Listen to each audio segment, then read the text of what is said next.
வணக்கம் மக்களே. தி மேனிப்புலேட்டடுடைய எபிசோட் 4 தான் பார்க்க போகிறோம். போன எபிசோடு எண்டிங்கில் அந்த சைக்கோ டாக்டர் டேஜுங்க்கு ஒரு ஊசியை போட்டு வந்திருப்பார்ல. ஆக்சுவலாக அது ஒரு பாய்சன் இருக்குது. அதில் 30 மினிட்ஸில் எல்லாமே முடிஞ்சிடுன்னு ஒரு ஆளுக்கு இந்த சைக்கோ டாக்டர் மெசேஜ் அனுப்பிச்சிட்டு அப்படியே நடந்து வர்றாரு.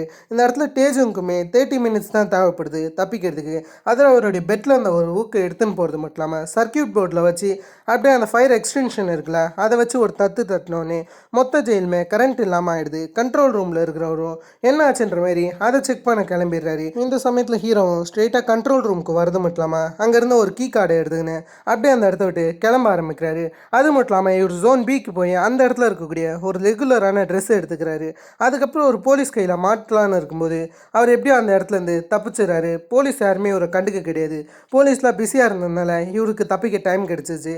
கேமராவும் இந்த சமயத்தில் கொஞ்சம் ஆஃபில் இருக்கிறதுனால இவரு எப்படியோ வெண்ட் வழியாக தப்பிக்க ஆரம்பிக்கிறாரு. ஒரு போலீஸ் ஆஃபீஸர் வெண்ட்டில் சத்தம் கேட்குதுன்னு அதை செக் பண்ணி பார்க்கும்போது ஹீரோ அமைதியாகிறாரு. அவருமே இது எலின்ற மாரி பெருசாக கண்டுக்கல. எப்படியும் அந்த பக்கம் ஹீரோவும் தப்பிச்சிடறாரு. ஹீரோ எங்கே போகிறாருன்னா ஸ்ட்ரெயிட்டாக போலீஸ் ஸ்டேஷன் கிட்ட தான் போகிறாரு. இந்த இடத்துல தான் எல்லாருமே விசிட்டிங் ஹவர்ஸில் பார்ப்பாங்களே அந்த இடத்துல தான் இவருமே இருக்காரு. இதுக்கு வெளியே யாங்ஸுக்கு வெயிட் பண்ணிருக்காரு. ஏன்னா ஹீரோ தான் ஹேங்ஸுக்கு வெளியே வெயிட் பண்ண சொல்லுவார். அந்த சமயத்தில் என்னமோ ஒரு கார் வர மாரி இருக்க. யாருன்னு பார்த்தா அது ஆஃபீஸர் யாங் தான். இந்த சமயத்தில் நீங்கள் என்ன பண்ணுறீங்கன்ற மாரி இவருமே கேட்க அந்த இடத்துல யாங்ஸிக்கு ஒரு ஆளை பார்க்க வந்ததா சொல்லும்போது ஆஃபீஸர் யாங் விசிட்டிங் அவர் ஃபினிஷ் ஆனதா சொல்கிறாரு. யாங்ஸிக்குமே பரவாயில்ல நான் போகிறேன்ற மாரி பேசிக்கிட்டு இருக்கேன். இந்த இடத்துல ஆஃபீஸர் யாங்குமே யாங் கூட வாங்க நான் என்ன கூட்டிகிட்டு போகிறேன்ற மாரி இந்த இடத்துல சொல்லும்போது ஆஃபீஸர் யாங்க்கு ஒரு கால் வருது. அதாவது இந்த மாரி நீ எந்த வேலையுமே ஒழுங்காக பார்க்க மாட்டியா, கிளீனர்ஸ் கூட ஒழுங்காக பார்க்கல, இன்றைக்கி உன்னோடைய டியூட்டி தானேன்னு கேட்கும்போது ஆஃபீஸர் யாங் என்னுடைய டியூட்டி ஃபினிஷ் ஆகிடுச்சு, நான் இந்த இடத்துல இருக்கக்கூடாது, நான் வீட்டுக்கு போகிறேன்ற மாரி அவர் பேசிக்கிட்டு இருக்கேன். சரி நான் அந்த ஆஃபீஸருமே காலை கட் பண்ணிடுறாரு.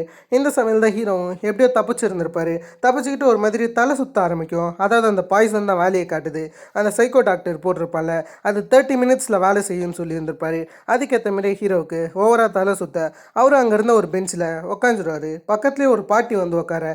இதான் சரியான சமயம்னு ஹீரோ வந்து அவருடைய கையில் ஒரு வாட்ச் இருக்கும். அந்த வாட்சை உடச்சிடுறாரு அங்கே இருக்கிற டேபிளில் தட்டி.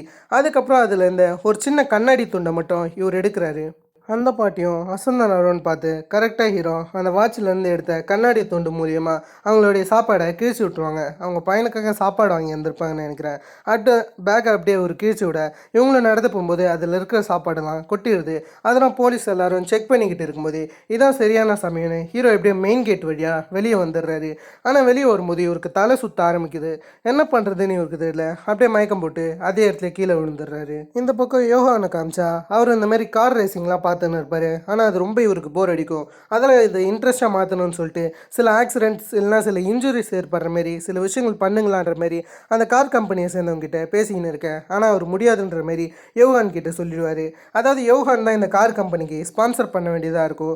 இருந்தாலும் இதோட நான் ஸ்பான்சர்ஷிப்பை முடிச்சுக்கிறேன், உங்களால் தான் பண்ண முடியாது இல்லைன்ற மாரி ஸ்ட்ரைட்டாக அவருடைய இடத்துக்கு யோகான் போயிடுவார். அந்த இடத்துல ஒரு சின்ன மினி சிட்டியை இவர் கட்டியிருக்காரு. இதுதான் இவருடைய சிட்டி. இந்த மாதிரி தான் இவர் மொத்த கொரியாவை மாற்றலான்னு இருக்காரு. லைட்டாக அந்த ஃபேப்ரிகேட்டடு சிட்டிக்கான ரெஃபரன்ஸாக இதை மேக் பண்ணியிருக்காங்க. பார்த்தாலே நல்லா தெரியுது. இருந்தாலும் இப்படி பண்ணின்னு இருக்கும்போது அந்த இடத்துக்கு ஒரு பிளைண்டு லேடி வராங்க. எனக்கு தெரிஞ்ச வரைக்கும் இவங்க ஒரு மிகப்பெரிய பதவியில் இருக்கணும்னு நினைக்கிறேன். அவங்க வந்தோடனே யோகான் ரொம்ப கவனிக்கிறாரு. அந்த இடத்துல இவங்க கிட்ட போய் என்னமோ ஒரு விஷயத்தை ஒரு காதில் சொல்கிறாரு. அவங்களுமே அதை கேட்டு நீங்கள் சொல்கிறது ரொம்ப ஃபன்னாக இருக்குன்ற மாதிரி சொல்ல ஆமான்ற மாதிரி யோகான்மே அவங்க கிட்ட சிரிச்சின்னு இருக்காரு. இவங்ககிட்ட என்னமோ ஒரு ஃபேவரை தான் யோகான் கேட்டிருக்காருன்னு நினைக்கிறேன். சரின்னு சொல்லிட்டு அந்த லேடியுமே ஒத்துக்கிறாங்க. அதாவது இவர் கமிஷனரை பார்க்கணுன்னு சொல்லிட்டு தான் ஃபேவர் கேட்டிருப்பாரு. அதுக்கேற்ற மாதிரி யோகானுக்கு கமிஷனரை பார்க்கக்கூடிய ஒரு அனுமதி கிடைக்குது. அது மூலயமா இவர் ஹீரோ இருப்பார்ல அந்த ஜெயிலுக்குமே வர செய்கிறாங்க. அந்த இடத்துல வார்டனுமே கமிஷனரை ரொம்ப கவனிக்க அந்த இடத்துல யோகான் எல்லா விஷயத்தையுமே சுற்றி பார்த்துன்னு இருப்பார்.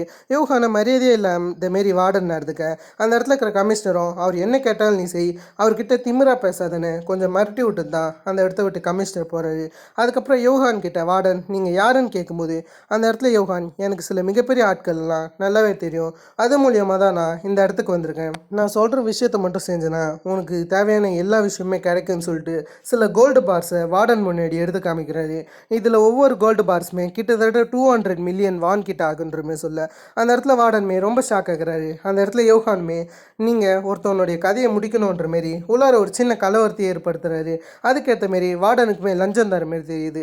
அந்த இடத்துல வார்டனாலே ஆர்டரை மீற முடியல. ஏன்னா யோகானுக்கு வெளியே சில மிகப்பெரிய தலைகளை தெரிஞ்சிருக்கும். அதில் யோகான் கிட்ட மோடனா வார்டனுக்கு தான் பிரச்சனைன்னு சொல்லிட்டு வார்டனுமே இந்த ஒரு டீலுக்கு அக்செப்ட் பண்ணிக்கிறாரு. சம்திங் ஹீரோவை கொல்றதுக்காக தான் யோகான் இவர் அனுப்புறாருன்னு நினைக்கிறேன். இதே சமயத்தில் தான் ஆஃபீஸர் யாங் இருப்பார்ல, அவர் ப்ரிசைனில் எப்படி ஹீரோ தப்பிச்சாருன்ற விஷயத்த கண்டுபிடிச்சிருப்பாரு. சிசிடிவி ஃபுட்டேஜ் மூலியமாக எல்லாத்தையும் பார்த்து அவர் எந்த வழியாலாம் போயிருப்பாருன்னு தெரிஞ்சுக்கிட்டு அப்படியே அதே வழியாகவே இவர் வரது மட்டும் இல்லாமல் மெயின் ஸ்டேஷனுக்கே வந்துடுறாரு. அது மூலியமாக ஹீரோ மெயின் கேட் வழியாக தப்பிக்க ட்ரை பண்ணியிருக்கான்ற விஷயமும் இந்த இடத்துல ஆஃபீஸர் யாங்க்கு தெரிய வருது. இந்த சமயம் தான் ஹீரோவுக்கு ட்ரீட்மெண்ட் போயின்னு இருக்கும். ஹீரோவுடைய உடம்புல ரேட் பாய்சன் இறங்கியிருக்கான். இதை யாரோ ஒருத்தவங்க தான் போட்டிருக்கணும், அதில் கொஞ்சம் பத்திரமா இருங்கன்னு சொல்கிறாரு. அது மட்டும் இல்லாமல் ரேட் பாய்சனுக்கான சில சிம்டம்ஸ் உங்களுக்குள்ளார இருக்கலாம், விட்டமின்ஸ் போட்டதுனால அது ஈஸியாக போயிடுச்சுன்னு இவருமே எக்ஸ்பிளைன் பண்ணியிருக்கேன். அந்த இடத்துக்கு ஆஃபீஸர் யாங் வருது மட்டும் இல்லாமல் இங்கே இந்த இடத்த விட்டு தப்பிக்கலான்னு ட்ரை பண்ணியிருக்கேன். ஆனால் உன் உடம்புல யார் ரேட் பாய்சன் போட்டாங்கன்னு தெரியல, யாரோ ஒருத்தவங்க நீ சாகணும்னு ஆசைப்பட்றாங்கன்னு நினைக்கிறேன். அது யாருன்னு தெரியல. மேபி நீ வெளியே ஒரு இன்னசென்ஸாக இருக்க வாய்ப்புகள் இருக்குது. எனக்கு உன்னை பற்றி ஒன்றும் முழுசாகவே தெரியல. நீ தப்பிக்கணும், அட் த சேம் டைமே உன்னால் ரேட் பாய்சனையும் உள்ளார போட்டிருக்க முடியாது. இதுக்குள்ளார வேற என்னமோ ஒன்று இருக்குன்ற மாரி ஆஃபீஸர் யாங் சொல்ல, அந்த இடத்துல ஹீரோவுமே யாங்ஸி கிட்டே இந்த விஷயத்த சொல்லுங்கள், இன்னொரு வாட்டி நீங்கள் உயிரை காப்பாற்றுறதுக்கு ரொம்ப நன்றின்ற மாதிரி சொல்ல, இதில் எதனா சீக்ரெட் கோடு இருக்கான்ற மாதிரி ஆஃபீஸர் யாங் கேட்டால் ஹீரோ இது வெரி தேங்க்ஸ்ன்ற மாதிரி சொல்ல, சரின்னு சொல்லிட்டு ஆஃபீஸர் யாங்கும் இந்தமாரி யாங்ஸி கிட்ட அவன் உங்களுக்கு தேங்க்ஸ் சொல்ல சொன்னான்ற மாரி அந்த விஷயத்த சொல்ல, இதில் எதனா சீக்ரெட் கோடு இருக்கான்ற மாரி இந்த இடத்துல யாங்ஸிக்கு அதே தான் கேட்குறாரு. இருந்தாலும் அப்படி ஒன்றும் எனக்கு தெரியலன்னு ஆஃபீஸர் யாங் சொல்ல, இதெல்லாம் முடிஞ்சதுக்கப்புறம் ப்ரிசைனில் இருக்கிற கங்ஜாவுக்கு ஹீரோ வெளியே தப்பிச்ச விஷயம் தெரிஞ்சிருக்கும். அந்த இடத்துல கங்ஜாவுமே இப்போ தான் எனக்கு புரியுது அவன் எதுக்கு அவசரமாக அவ்வளோ வேகமாக ஓடினான்ற விஷயமே. அவன் என்னையை ஏமாற்றிட்டான், அவனுக்கு எதனாச்சும் பண்ணணும்னு கங்ஜா கொலவெறியில் இருக்கார். இதே சமயம் தான் டியாக்ஸுவை காமிப்பாங்க. சாலிட்டினரி ப்ரிசைனில் அவர் வச்சுருக்காங்க சண்டை போட்டதுனால.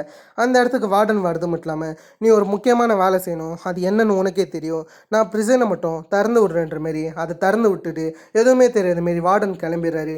அதேமாரி இப்போதைக்கு போலீஸ் ஸ்டேஷனில் எந்தவித போலீஸ் ஆஃபீஸர்ஸும் கிடையாது. அப்படியே இவங்க மட்டும் ஈஸியாக ஹாஸ்பிட்டலுக்குள்ளார நுழையிறாங்க. போலீஸ் யாருமே இல்லாத பட்சத்தில் ஹீரோவுக்குமே என்னமோ ஒன்று நடக்க போகுதுன்னு தெரிய வருது. இதே சமயத்தில் தான் ஆஃபீஸர் யாங்க்கு டியூட்டி முடிஞ்சு வெளியே வரும்போது டாக்டரை பார்ப்பாரு. அந்த டாக்டரும் என்னால் எதுவும் சொல்ல முடியாது, உள்ளார என்ன பிரச்சனை நடக்குதுன்னு எனக்கு தெரியல, எதுக்கு என்னால் ரெஸ்பான்சிபிலிட்டி ஏற்றுக்க முடியாதுன்னு சொல்ல, ஆஃபீஸர் யாங்க்கு நல்லாவே புரியுது இது ஹீரோவுக்கு போட்ட ஸ்கெட்ச் தானே. ஏன்னா ஹீரோவை இதுக்கு முன்னாடி ஒருத்தவங்க கொல்ல ட்ரை பண்ணியிருக்காங்களே, அதாலே ஒரு வேகமாக ப்ரிசைனுக்குள்ளார போக ஆரம்பிக்கிறாரு. இந்த சமயம் தான் டியாக்ஸுமே ஹீரோவை பார்க்க வந்திருந்திருப்பாரு. அதில் ஹீரோடைய பெட்டுக்கிட்ட போய் அவனை கொல்லுங்கடான்ற மாரி சிக்னல் காமிக்க கத்தியை வச்சு பெட்டில் குத்துறாங்க. ஆனால் எந்த மூமெண்ட்டுமே இல்லை. திறந்து பார்த்தா அதில் ஹீரோவே இல்லை. அப்புறம் தான் ஹீரோ பின்னாடி இருந்து இறங்கி எல்லாரையும் அடிக்க ஆரம்பிக்கிறாரு. அங்கே ஒவ்வொரு ஆளுக்கும் பயங்கரமாக அடி விழ இதெல்லாம் தெரிஞ்சுதான் வெளியே ஆஃபீஸர் யாங் நிற்பார். ஹாஸ்பிட்டல் ரூம்குள்ளார போலான்னு பார்த்தா யாருமே ஓடுறமே தெரியல. ஏன்னா ஆஃபீஸர் யாங் டியூட்டியில் இல்லை, உங்களை அப்புறம் பார்த்துக்கிறேன்டான்ற மாரி ஆஃபீஸர் யாங் வேற ஒரு பக்கம் போகிறாரு. இந்த பக்கம் எல்லா போலீஸ் ஆஃபீஸர்ஸும் என்ன பண்ணுறாங்கன்னு பார்த்தீங்கன்னா வார்டன் எல்லாருக்குமே பணத்தை தராரு. அந்த இடத்துல எல்லாருக்கிட்டையும் இங்கே இருக்க சொல்கிறாரு. இப்போ நீங்கள் டியூட்டி பார்க்க தேவையில்ல, நாளைக்கு உங்கள் டியூட்டிக்கு வந்தால் போதுன்ற மாரி இந்த இடத்துல சொல்லிக்கிட்டு இருக்க எல்லாரும் ரொம்ப சந்தோஷப்படுறாங்க. ஆனால் இதே சமயம் தான் அலாரம் அடிக்க ஆரம்பிக்குது. கோட் ரெட்டுன்ற மாரி அந்த இடத்துல ஆஃபீஸர் யாங் சொல்ல, டக்குன்னு எல்லா டீமுமே இந்த இடத்துக்கு வாங்கணும் போது எமர்ஜென்சி வந்துச்சுன்ற பட்சத்தில் இவங்களால போகாமல் இருக்க முடியாது. அதில் மொத்த போலீஸ் ஆஃபீஸர்ஸும் போகும்போது ப்ரிசைனர்ஸ்லாம் கேட்டை அடைச்சிக்கிட்டு இருக்காங்க. கடைசியாக ஹீரோ எல்லாருமே அடிச்சிருந்திருப்பாரு. மிஞ்சி இருக்கிறது டியாக்ஸு தான். அந்த இடத்துல டியாக்ஸு பேசுனபடியே வந்து ஹீரோ எதிர்பாராத சமயத்தில் வயிற்றுல கத்தி வச்சு இறக்கிடுவார். அந்த இடத்துல இவருமே கொஞ்சம் தாக்கு பிடிக்கிறாரு. இதனால் ரெண்டு பேருமே டாமினேட்டாக தான் இருக்காங்க. கடைசியாக நேரம் கிடைக்கும்போது டியாக்ஸுவை ஹீரோ கீழே அடிச்சு தள்ள, அதுக்கப்புறம் டியாக்ஸு கிட்ட இன்னொரு வாட்டி என்கிட்ட தான் பிரச்சனை பண்ணாதுன்னு உங்ககிட்ட சொன்னேன்ற மாரி அந்த இடத்துல ஒரு டியாக்ஸோடைய காதாண்ட கத்தியை வச்சுருந்துருப்பாரு. எதிர்பாராத சமயம் காதை அப்படியே அறுத்துடுறாரு. அறுக்கிறது மட்டும் இல்லாமல் மேலே எழுந்துச்சு வெறித்தனமாக ஆஃபீஸர் யாங்க பார்க்க இவரை இப்போ சாலிட்டினரி ப்ரிசைனில் வச்சிடுறாங்க. அந்த சமயத்தில் இவருடைய கண்ணுக்கு டேஜன் தெரிய அந்த இடத்துல ஹீரோ என்ன சொல்கிறேன்னா, என்னை மன்னிச்சுட்டு என்னால் உனக்கு உதவி செய்ய முடியல, நான் கண்டிப்பாக அவங்கள கண்டுபிடிப்பேன், உன்னுடைய நிலைமைக்கு நான் கண்டிப்பாக பழி வாங்குவேன்ற மாரி இவருடைய பிரதரோட எமோஷனலாக பேசும்போது யாரோ ஒருத்தவங்க ஹீரோடைய தலையில் கேரி பேக்கை போட்டு தூக்குறாங்க. இதேமாரியே சில பயங்கரமான ப்ரிசைனர்ஸ்லாம் இருப்பாங்களே, சில குறிப்பிட்ட ப்ரிசைனர்ஸ் மட்டும் தலையில் கேரி பேக்லாம் போட்டு ஒரு வேனில் எங்கேயோ கூட்டிக்கிட்டு போகிறாங்க. எங்கே கூட்டிகிட்டு போகிறாங்கன்னா யோகான்னு இருக்கிற அந்த இடத்துக்கு தான் கூட்டிகிட்டு போகிறாங்க. இவங்களும் ஒரு கன்ஸ்ட்ரக்ஷன் ஒர்க்கர் ஆகட்டும் டிஃப்ரெண்ட்டாக ட்ரெஸ்ஸு போட்டு அந்த இடத்துக்கு கூட்டிகிட்டு போக அந்த இடத்துல யோகான்மே உங்களுக்கு இப்போ ஒரு நல்ல ஆப்பர்ச்சுனிட்டி கிடச்சிருக்கு, இதை நீங்கள் நல்லா யூஸ் பண்ணுங்கன்ற மாரி அந்த இடத்துல யோகான் பயங்கரமாக சிரிக்க அதை பார்த்த ஹீரோவும் யோகானை பார்த்து பயங்கரமாக முறைக்கிறாரு. அதோட என்டையர் இந்த எபிசோடை கம்ப்ளீட் பண்ணிட்டாங்க. கண்டிப்பாக உங்களுக்கு இந்த எபிசோட் பிடிச்சிருக்குன்னு நினைக்கிறேன். இதேமாதிரி நான் உங்களை வேறு ஒரு தன்னால் ஆசமான வீடியோவில் சந்திக்கிற இருக்கும். Have fun guys.